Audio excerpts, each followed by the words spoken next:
Hello, everybody. Thank you for joining us. I'm Alexandra, Zoe's head of marketing. And today we're thrilled to start a fantastic presentation.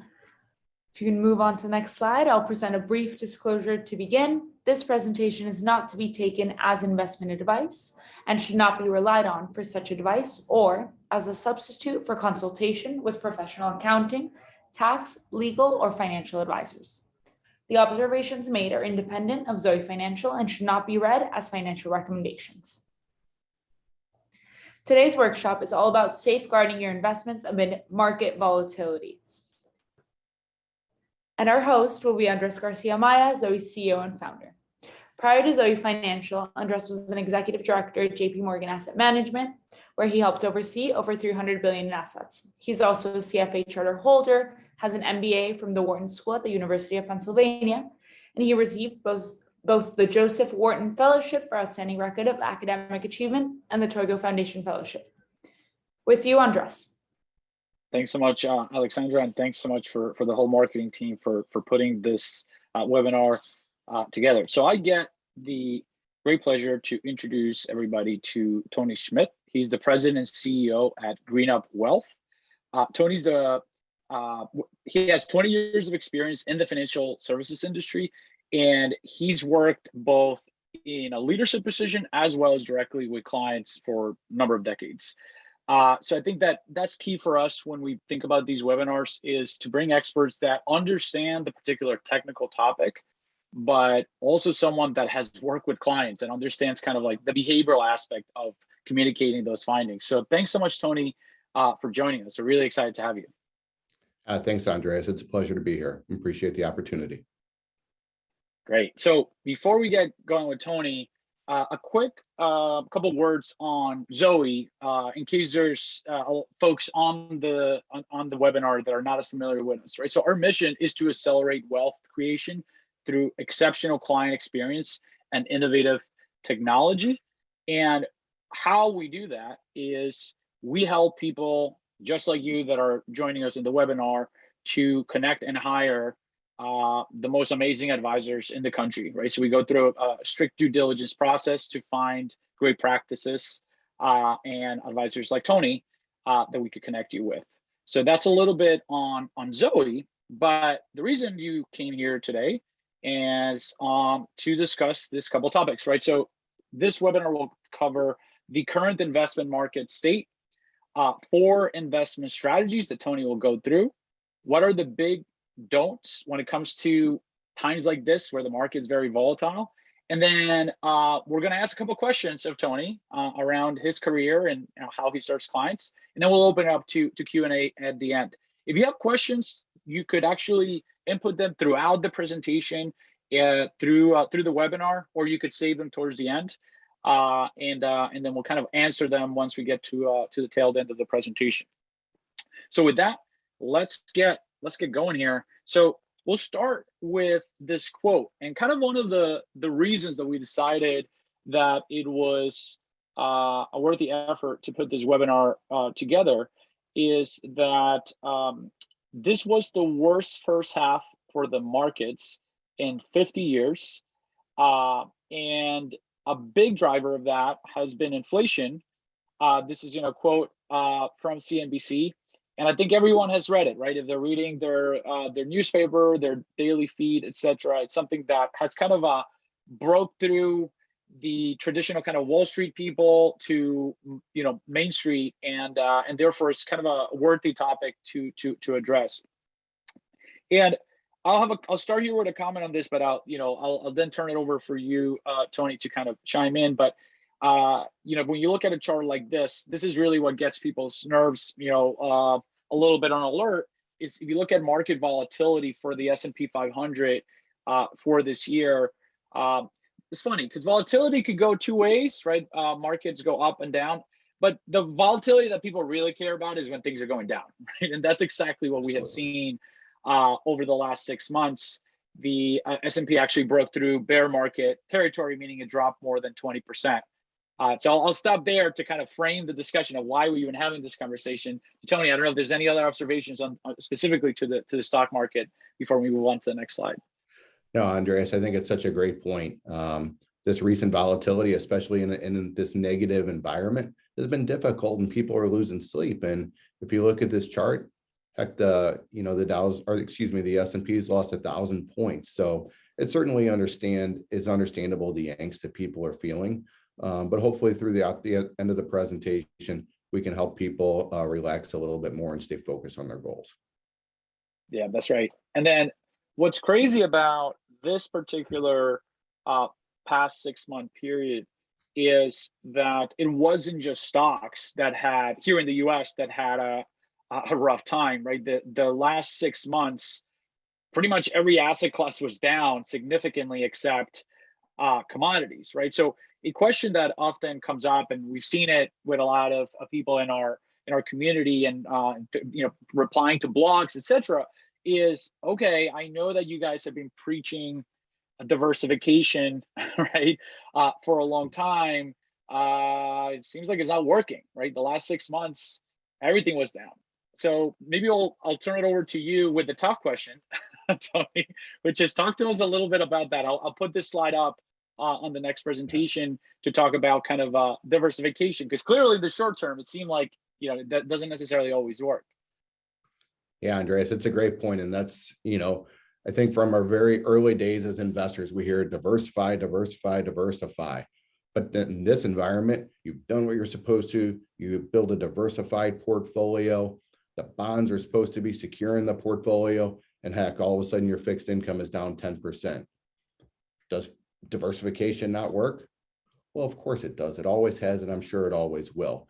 If you look at this chart, it's simply showing that over 1 year, there could still be volatility regardless of a diversified portfolio.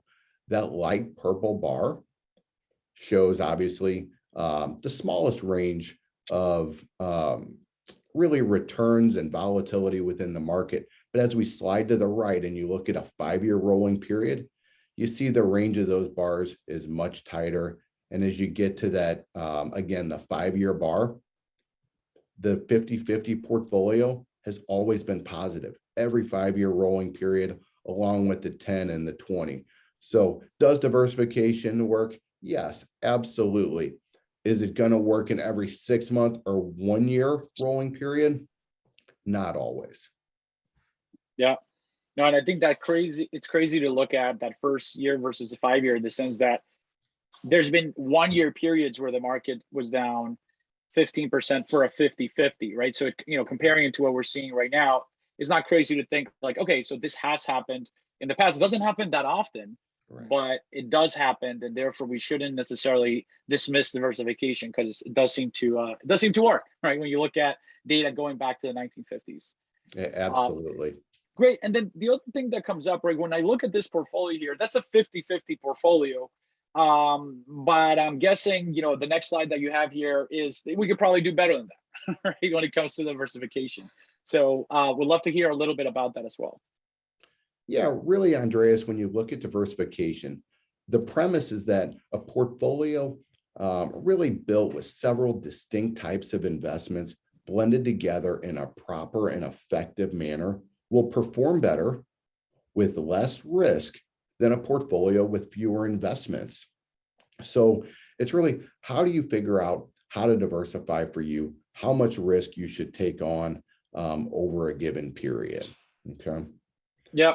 And I think this is a perfect segue to talk about the 4 investment strategies to safeguard your investments, considering the first one you have here is diversification, right? So we'd love to hear your thoughts a little bit more in depth on this topic. Yeah, Andreas, I think I've already used the word diversification about 10 times during the brief discussion. So if we had those word clouds, right? Yeah, no doubt about it. No doubt about it. Yeah, diversification is truly the cornerstone of any solid investment philosophy. And again, it's really about blending the several different types of investments together, because each different piece reacts differently to different economic conditions. Economic conditions are going to happen, whether we want them to or whether we don't. So having the right pieces in place so that as certain pieces react negatively and rotate out of favor, other pieces are going to rotate into favor. Thus, we're mitigating the risk for the ones that are suffering while participating in the ones that are reacting more favorably.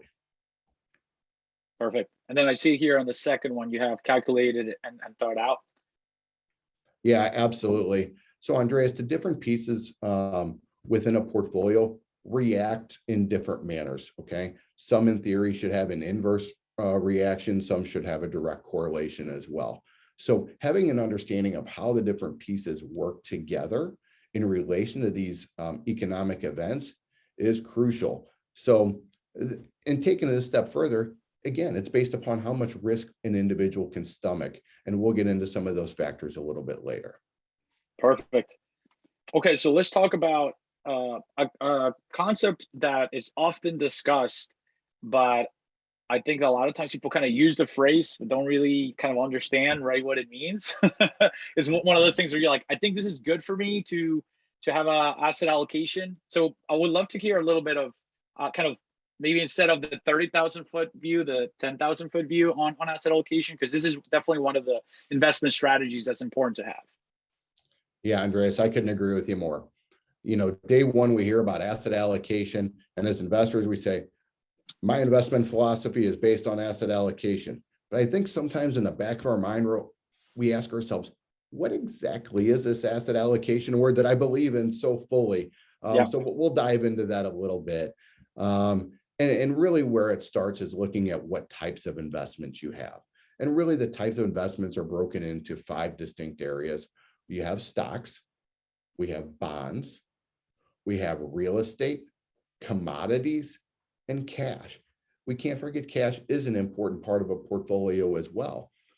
How much each individual investor should own of each one of those? Well, again, that depends on your goals, your time horizon, your appetite for risk, things of that nature. Location. If you really think about it, most of us, we're pretty tied here to the United States. We live here, our employer is here, our dollar is denominated here. But if you think about it a little bit further, that brings on some additional risk that we're so reliant. And we know that it's a global world, it's a global economy, and we have to be aware of that. So a proper investor is going to not only have exposure and investments here domestically in the United States, but also look at other developed markets, be it in Europe or some of the other developed countries over there, but also in those emerging countries. Because again, these emerging countries also react a little bit differently than some of the more developed nations to different economic conditions. So you want to spread your risk out, also spread out your opportunity to participate across those areas as well. Size, there's different sizes of companies. If we look at a company like Apple, obviously much larger than the mom and pop grocery store around the corner.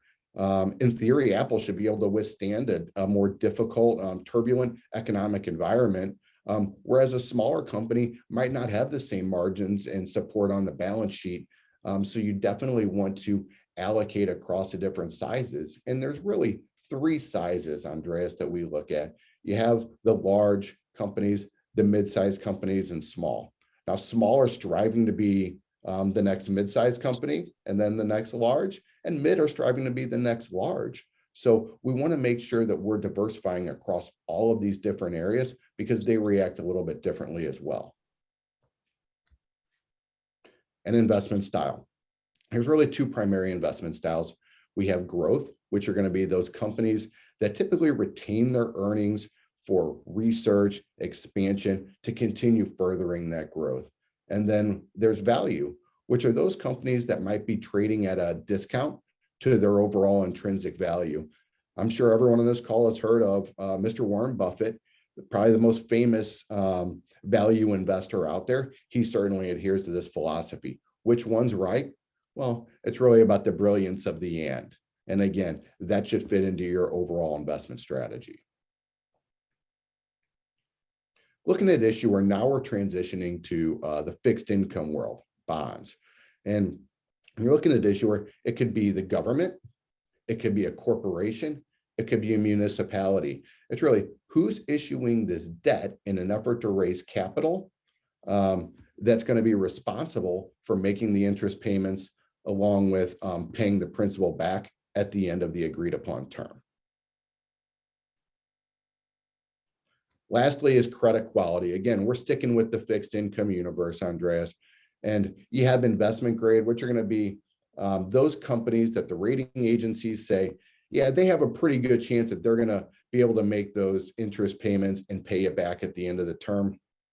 Along conversely to those companies that are below investment grade, which would be deemed high yield, that just might not have the same credit rating and credit worthiness that these agencies say are going to be able to pay those interest payments and the full amount back at the end of maturity.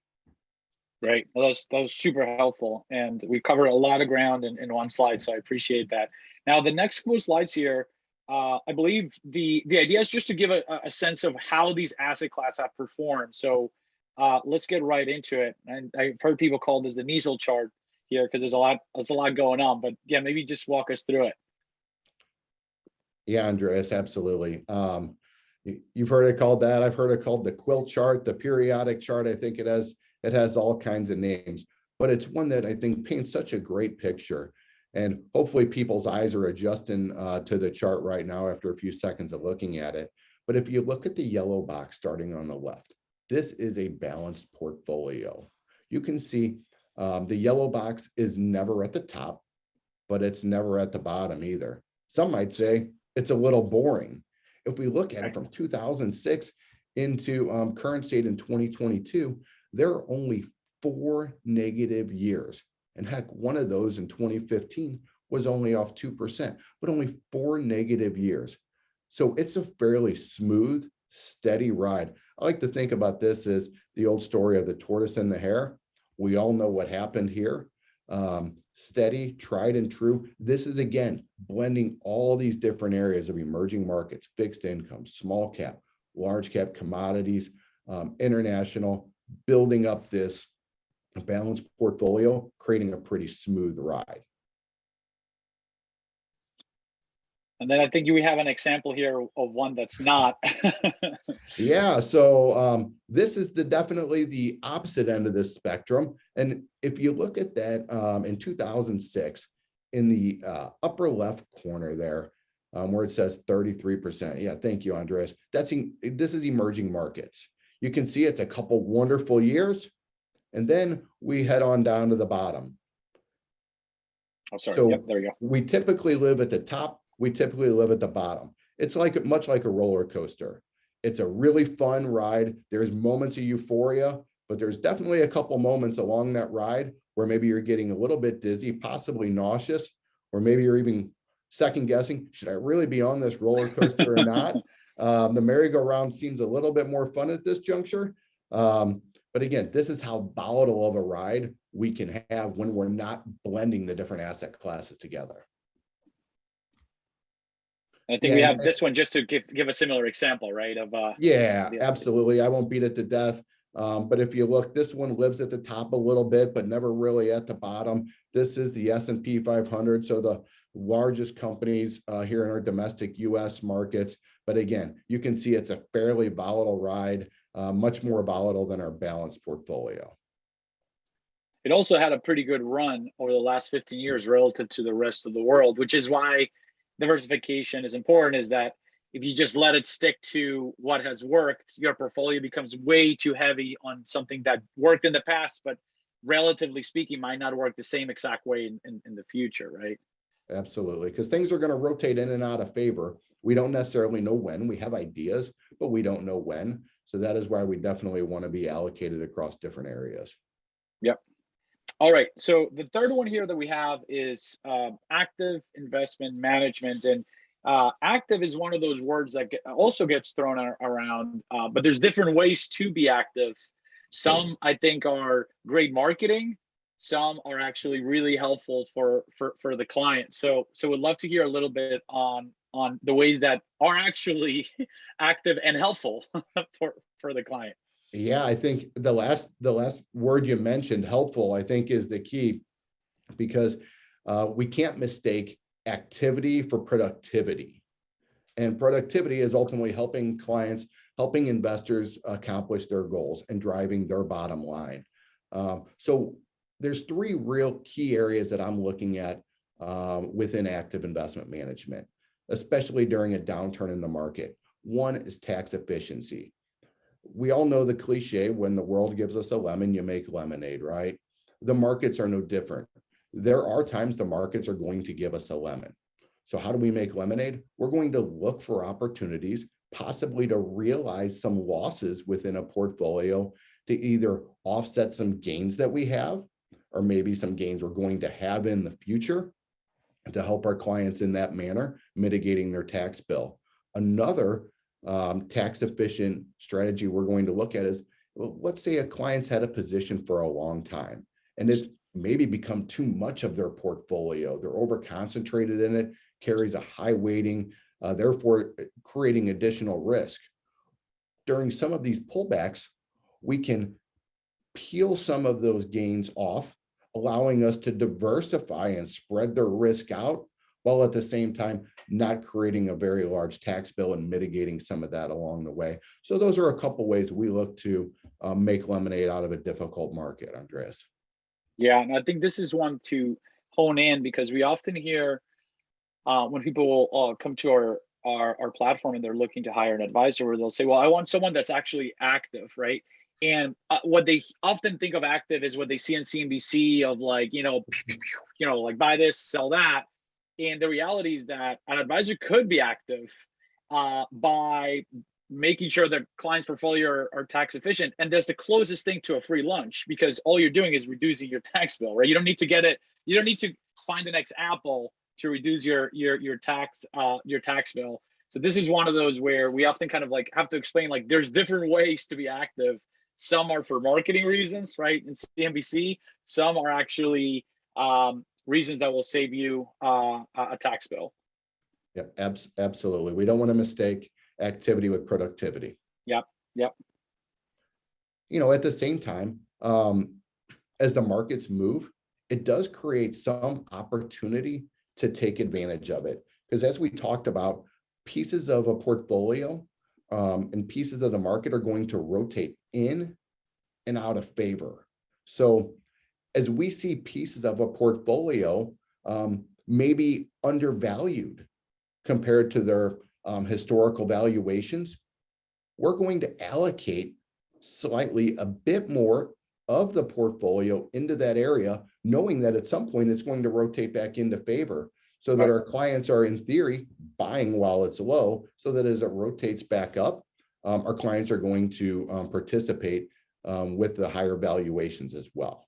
Again, I'm not saying we're going all in, all out, buy an option here, buy an option there. Again, these are more tweaks to a portfolio that are going to help the clients achieve their goals, but in line with their overall risk tolerance. Yeah, and I think on this aspect of tactical, there's different ways to be tactical.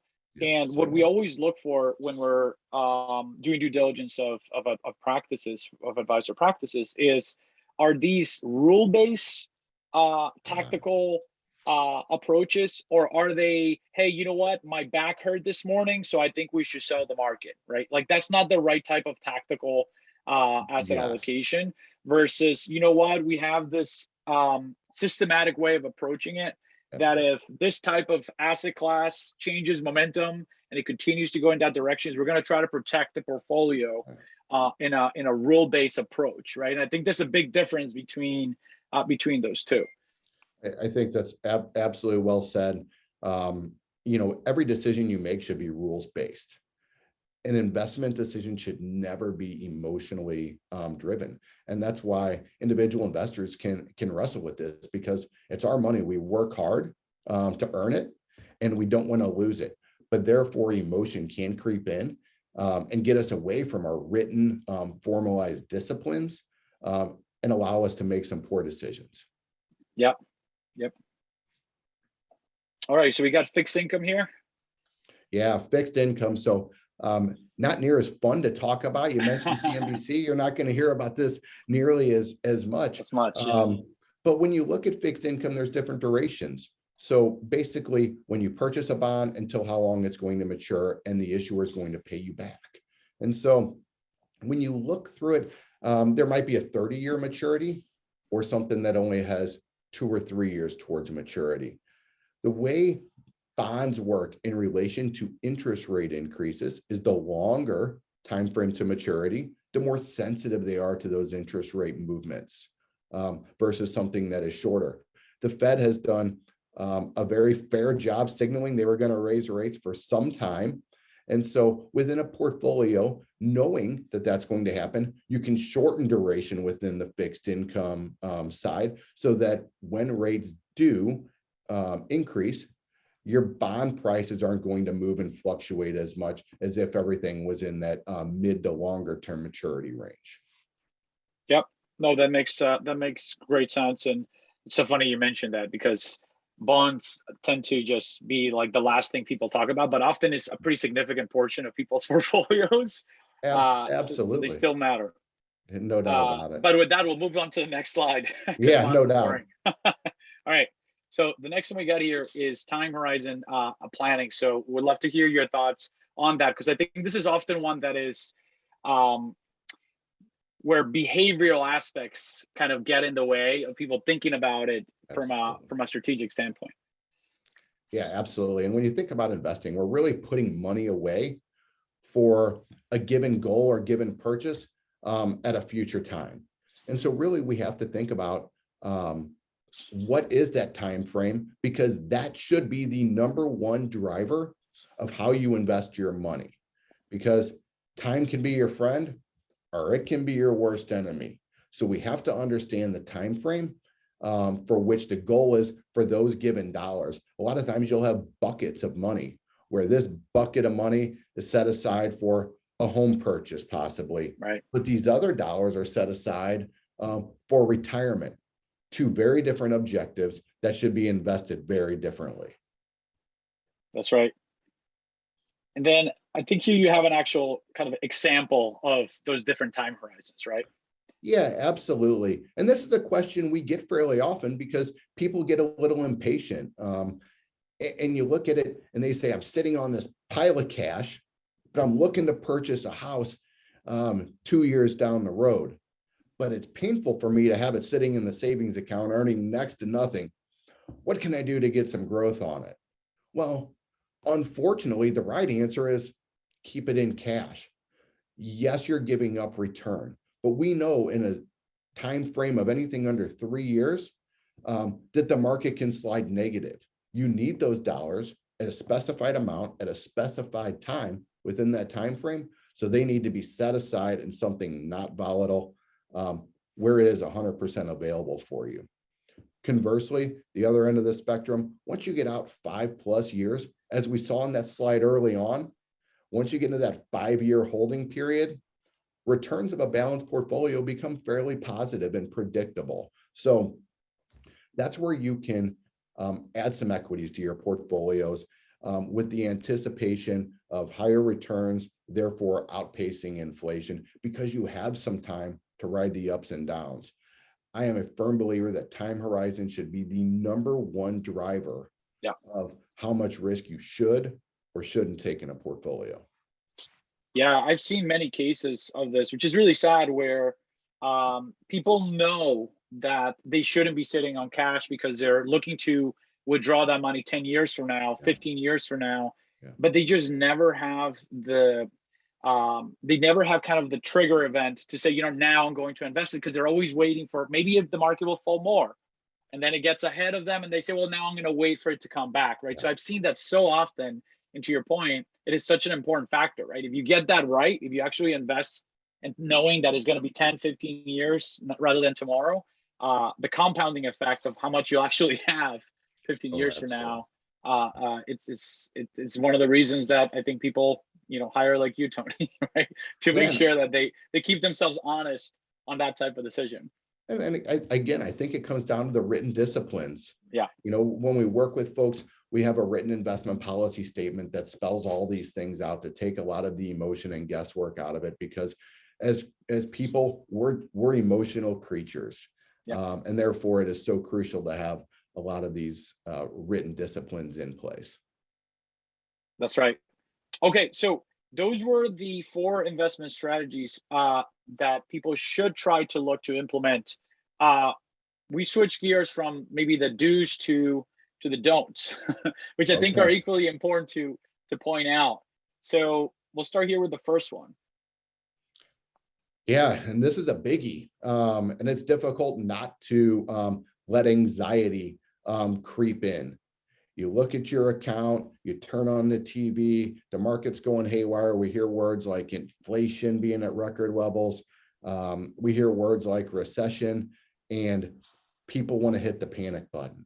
Yep. And they want to start making impulsive decisions and get away from their written disciplines. Now, if your portfolio is built properly, built with a proper financial plan, using Monte Carlo simulations that's already going to have run thousands of probabilities, these downturns should already be factored in. So rest easy knowing that your portfolio has already been back tested, it's battle tested, and it's built to withstand some of these these downturns. And Andreas, if you look at it, if we go back to the bottom in 18, there were countless people that sold while at that bottom. I believe it was a Thursday, if memory serves, but then you turn around, and so people sold on Monday. I believe it was Monday or Tuesday. The Dow was up double digits. Yep. You missed actually some of the best days of the up days happen after the worst down days, right? And that's usually when people sell, is in the worst down days. Yeah, so. Absolutely. And that's why it can be so catastrophic when folks sell out. And so if you look at that exact time frame we're talking about, if you just would have stayed in that same risk adjusted portfolio, it would have taken you a month or 2 to recover. If you would have sold out, got back in a couple weeks later, it would have taken you 12 months. 12 months. That's crazy. Recover. Yeah. That's very challenging. So really take a breath, stick to the plan is the moral of the story here. Perfect. Second one here. Don't set aside your priorities and goals. Yeah. You know, Andreas, is whether the market's going up or down, it doesn't change the fact that someone might need to retire in 15 years or want to buy a vacation home or what have you. Again, if you have a properly built financial plan, it will be back tested. It will have a lot of these things factored in. Stick to the plan, stick to the disciplines, because the only way you really lose is by pulling money out. Yeah. This third one, this one's an issue for most people nowadays as well with their cell phone. So talk to us about this one. Yes, it's our information's so readily available. It's right in front of us, and it almost becomes an addiction just to check it to get that feeling of satisfaction.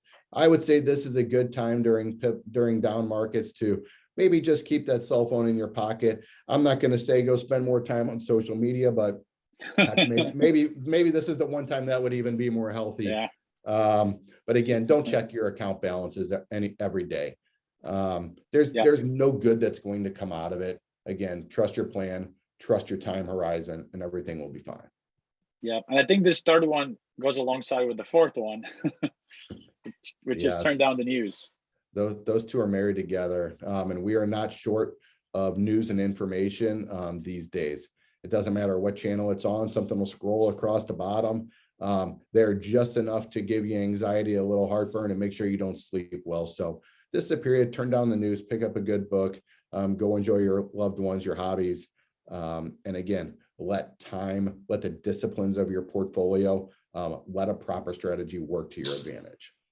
Yeah, it's crazy. Like if you turn it on, there's breaking news every 30 seconds. So apparently the world is just drastically changing everything's breaking, one piece of news bigger than the next, right? Yeah, exactly. All right, so switching gears from the do's to the don'ts to, if you decide that you would like some guidance when it comes to this and you're looking to hire an advisor, and this question comes up a lot on our side. It's like, one thing is to decide you're going to hire.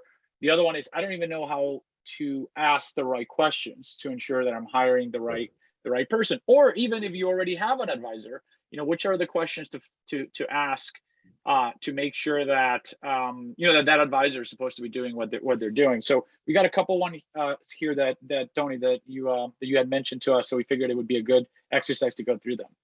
Yeah, Andreas, these are a few questions that we hear pretty regularly. As I talk to the advisors across our firm, or as I talk with our clients, these are some questions that come up. And does a downturn change my retirement timeline or income plan? And we like to make sure that each of our clients have a financial plan in place.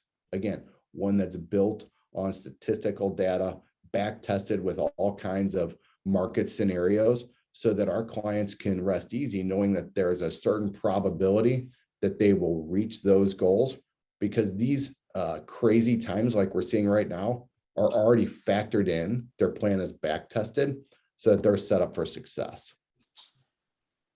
Got another one here. What happens if I withdraw from my investments? Yeah, this is a scary one because this does increase your chance of losing. Nobody likes to lose, at least no one that I've met. In our world, we can't have our clients lose.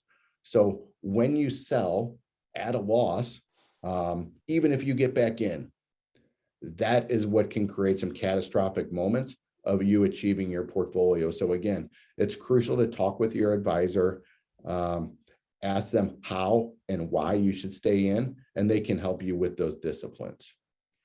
That's right. This is another big one. Should I rebalance my portfolio? Yeah.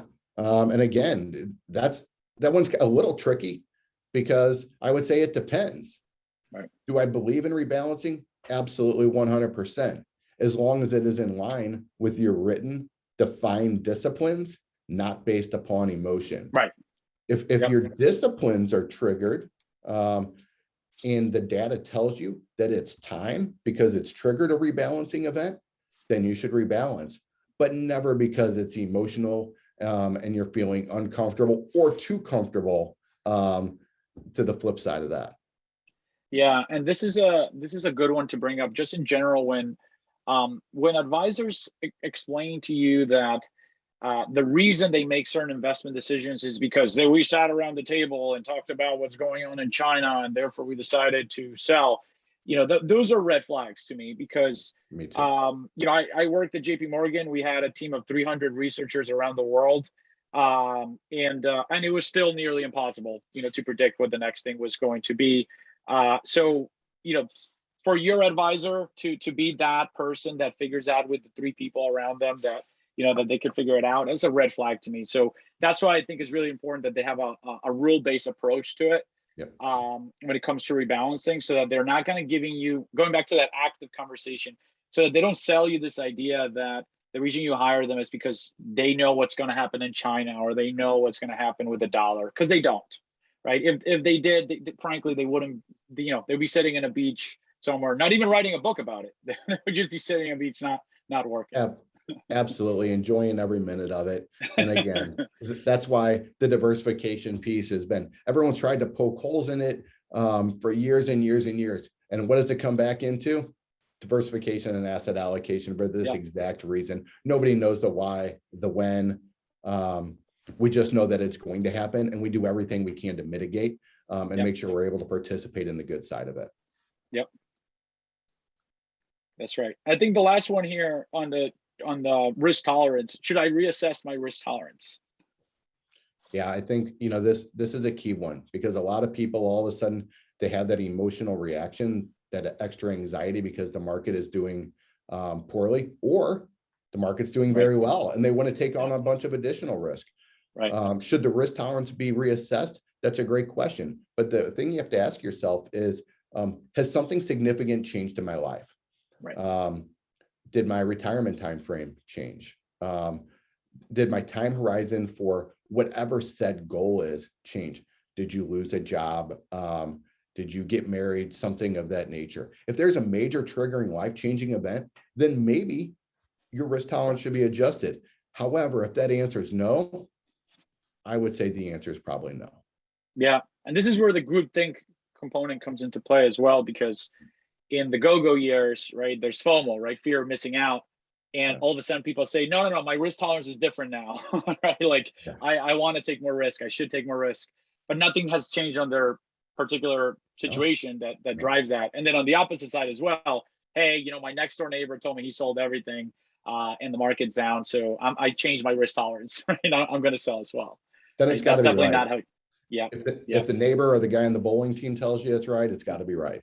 I mean, he's the best bowler in the team, so absolutely there's something. He gets the trophy every year. Yeah, exactly. All right, so switching gears to this next slide, which I love, which is we would love to just hear a little bit about your story, Tony, as to why you founded GreenUp, right? We often forget when it comes to advisor practices that it was a huge decision, right, to start a business, and we love hearing from the advisor stories, because part of the reason we partner with GreenUp and firms like GreenUp is because there's really more to it than just running a business, right? So we'd love to hear a little bit more about that. Yeah, Andreas, thanks. And thanks for the opportunity to tell our story. When we built GreenUp, we wanted to build it a little bit differently. We wanted to work backwards. Really, we wanted to build a firm really with the view from the client's eyes. So that if a client were sitting there saying, I'd love to have my own firm, but what would it look like? What would it feel like? And what services would it offer? That is really where we started GreenUp, is looking through the client's eyes. And ultimately, we wanted to create a movement across the wealth management industry where our clients felt like more than valued clients, where they felt like part of our family, where they knew that we were going to help one client at a time and solve problems one at a time. It's not really a firm for the masses. It's really a very intimate feeling as we're helping clients with a lot of the most important decisions of their lives. Another thing that we thought was crucial into providing the experience that we believed was possible was customization. Financial planning is really the foundation of our investment philosophy for everything that we do. But we didn't want to just build cookie cutter portfolios for the masses. We recognize that every client has a unique set of circumstances that is really impacting their lives. So we wanted to create customized portfolios built around each client and their unique needs, because we believe that's what people deserve, not just a portfolio for the masses. People are unique and they deserve that. And lastly is the foundation. Our core values is really where it all stops and starts for us. The foundation of our firm, core values are the foundation of our solution set, and really core values are the overall foundation for our client experience as well. And we believe that if we adhere to our core values in every aspect of our business, it'll be a place where our associates and our clients not only want to be and where they'll thrive, but where they'll want their friends and family to be part of as well, because they know that we're 100% vested in them, because we are all in this together as one family. Right. Thanks so much, Tony. That's great to hear, and definitely one of the reasons that we love partnering with GreenUp and with yourself.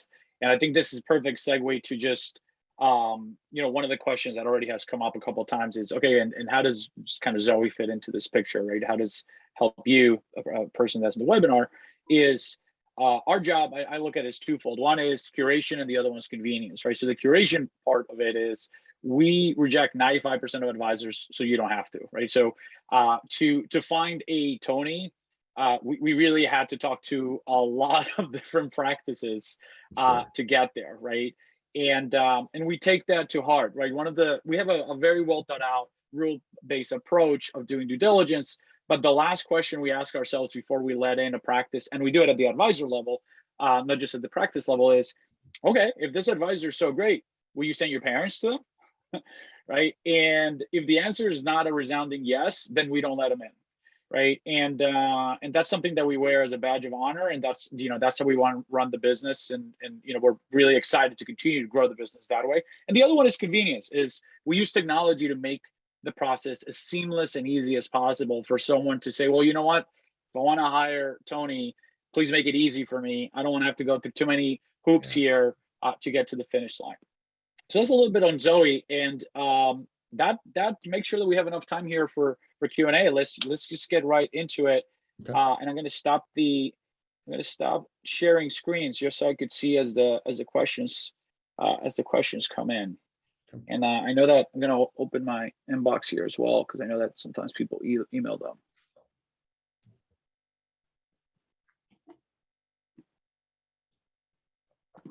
All right.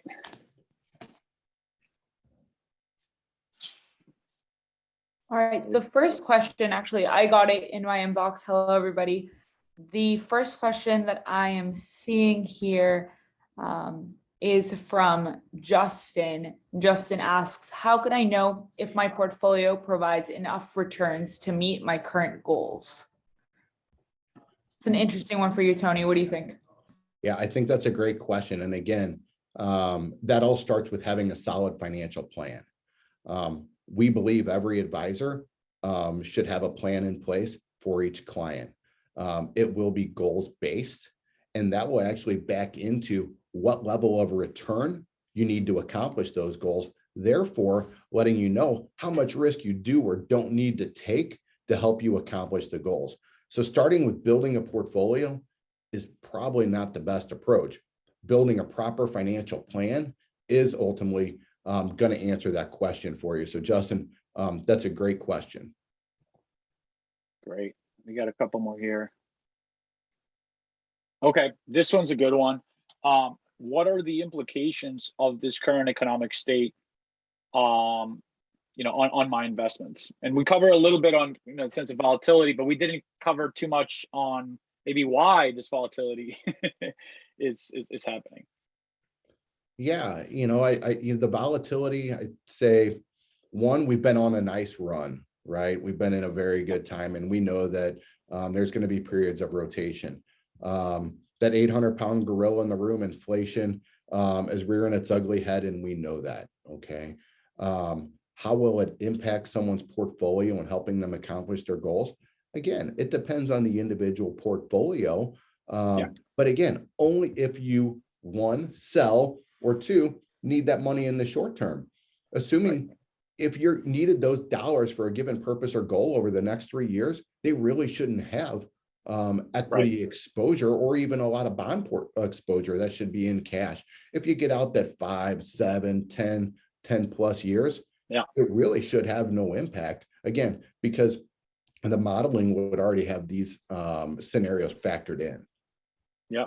And I think something to keep in mind is that, when you look at expected returns of different investments, valuations were higher for stocks. So going back to this idea of, you're not looking to use that money in the next year or 2 or 3 years, and let's say you're still actually saving or investing, what this actually creates is an opportunity, right? Because by definition, when valuations keep falling, the expected returns for the outer years actually get better, right? So it really depends where you are in the sense of, the time horizon. But that's the key, right? Not just for stocks, but for bonds, right? Bond yields have risen a lot. And you know what that means is that when you get a bond now, you're getting a higher coupon than you did 3 years ago, right? So I think that's maybe the way to think about it. And even today, as an example, inflation, we had a bad print of inflation yesterday that was worse than expected. We should expect continued volatility, right? It's like what is it? Hope for the best, but prepare for the worst, right? Like your portfolio is diversified for that particular reason. Absolutely, Andreas. And if I can add one piece to that, the number one savings vehicle people typically have is their 401k. And when you think about it, you're adding into your 401k whatever your payroll cycle is typically. And so as the market is pulling back, you are systematically buying at a lower price. And while the market is going up, you're buying less at a higher price. We all know the old adage, buy low, sell high. A systematic approach like that can certainly help you through markets like this. Yep. So another one that I have here is, what's the difference between a certified financial planner and an investment advisor? I think that's a good one. If you want to take a stab at it. Sure. A certified financial planner goes through a certain level of diligence. They have a high degree of studying. They have to go through a very, very rigid, I believe it's a 6-hour test to make sure they pass that. But it's ultimately showing that they've gone through extra education, months of studying all the different areas of financial planning, be it insurance planning, estate planning, income planning, investment management. So this person has gone the extra mile, dedicated a large portion of their life into understanding these different areas. Yeah.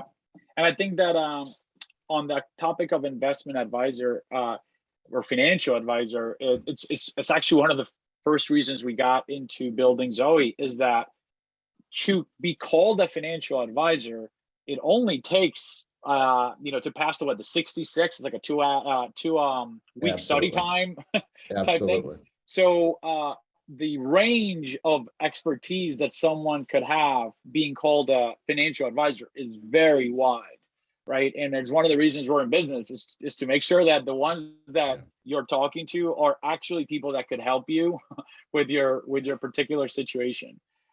So there is it's a good.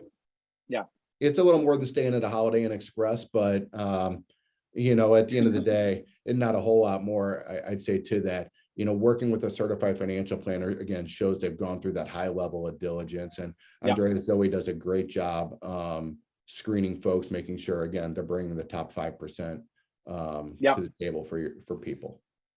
Yep. I'm going through the questions here. This one's a good one that gets us back to the question on rebalancing, which is, the question is, what are the biggest indicators of when I should buy and sell to rebalance my portfolio? This is where, going back to that, either tactical from shooting from the hip, or a signal being that it rained yesterday, versus a more kind of systematic and data driven approach. So Tony, you would love to hear a little bit more on those triggers to rebalance. Yeah, and Andreas, again, it depends on how much risk an individual investor is going to have in their portfolio, on where those trigger points really should be. Okay. But ultimately, within each position, you should have a band around the position so that it gets maybe a little too far out of whack, that you harvest some of those gains, because we've already talked about the fact that at some point it's going to rotate out of favor. So have a discipline in place that's quantifiable, so that as it hits that, you're taking some of those gains off the table, redistributing those across the other areas that maybe haven't rotated into favor yet, so that you can enjoy the participation as well. The flip side is, as a dollar amount might be shrinking and you hit that band, make sure you're allocating from other areas so that you're able to participate as those rotate back into favor as well. So each position you have should really have a written discipline on where those bands are. Yep. Okay. So I got a couple different questions, and I love it. It's like a mix. So I'm trying to see which one. Maybe just stay on the investments before I move on to others. Okay. So this one actually, it's a similar one that we were talking about yesterday, Tony, which is on when it comes to, let's say that you're looking to buy a house or second home, or you are trying to get a second home. What are some strategies that people could do to lean into their portfolio? Yeah, again, I would say that should start with your financial plan. If you're working with an advisor, your financial plan should be goals based. So it's important that you communicate that to the advisor, that in 4 years we'd like to have a vacation home here. Here's a rough estimated value, so on and so on, so that you can start building out a defined saving process for that goal. And again, those dollars should probably be segmented in a very different manner and invested in a very different manner, because your time frame is ultimately different there. Yep. And then specifically to that, like taking a loan against your portfolio, talk a little bit more about that, because I know that there's different ways in which people are doing that. Some are more risky, some are actually potentially good ideas depending on what you're doing. Yeah, that's a great point. Thanks for bringing that up. one of the challenges, again, if you need access to money right now and you sell, you're selling at a significantly lower value versus there are opportunities within portfolios where you can borrow against positions. Now, I'm not recommending you margin your account, borrow against it to invest more heavily in the market because it's got to go up. It always does. What I'm saying is it'll allow you to stay invested, taking a small loan against your positions. Therefore, you're staying invested while at the same time accessing capital to help you achieve your shorter intermediate term goal. Yeah. Yeah. And I think that if you go about it the right way, it you might be able to, in essence, get it at a lower interest rate in the short term to buy that house than if you were to get a mortgage right off the bat, et cetera. Absolutely. And again, the last question around a certified financial planner versus an investment advisor. These are strategies that a certified financial planner are going to work with you on, or at least should be working with you on, is looking at a much bigger, broader view of all areas of your financial situation. Yep. Okay. I got a bunch of questions. I'm going to try to get to two of these because it's a good segue to keep us on time here for the full hour. Okay. So one is, when it comes to this question of fiduciary, right? The question is around, are CFPs held to the fiduciary standard versus other designations? But maybe just broadening it a little bit, that question of what makes someone a fiduciary. Would love to hear your thoughts on that, because as you know, it's one of those things that gets thrown around a fair bit. Yeah, it's thrown around enough that sometimes I get confused on exactly what a fiduciary is. It's definitely has a lot of definitions depending on who you really are listening to. But again, it is a word that's been in the forefront in the news a lot of as well.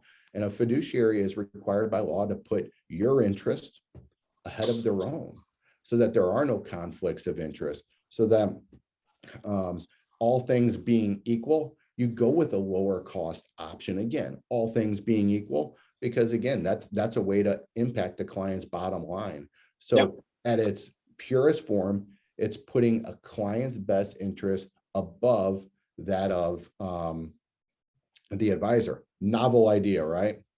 Yeah, and the crazy part of that, you got to be careful as well, is that large brokerage places, large banks, the advisor might tell you, well, I'm a fiduciary. But if you ask, are you a fiduciary in all my accounts? Then by law, they're like, not exactly, right? In essence, they put on their hat to be a doctor for some accounts. And then for other accounts, by law, they're not required to be a fiduciary. So they could be your pharma sales rep, right? And they're recommending products that they could make a lot more commission on. So the question really, when that comes up, is, are you a fiduciary for all of my investments and all my accounts? Because then by law, that's when the truth comes out. Not really, right? Like just for this one. Yeah. that was the piece I was going to bring up, is ask a little bit more. How do you act as a fiduciary in my accounts? Is there a difference between my retirement accounts versus my non-retirement accounts, which is a crazy dichotomy to me. Yeah. So if it's your brokerage account, they could do whatever the hell they want. Yeah, whatever the hell you want, go ahead, fire away, right? Yeah, it's crazy. I mean, the it's Wild West. Don't even get me started. That question fired me up, but now we got only 1 minute, so we'll answer the last one here. But it's a really good question. Okay. The last one here is, they've asked a couple of times, is how do I hire someone like Tony, right? So we'll finish on that one by just putting this up on the screen here. There's a number of different ways to go through the process with Zoe to hire someone like Tony, right? So one is, you could call 646-680-9244.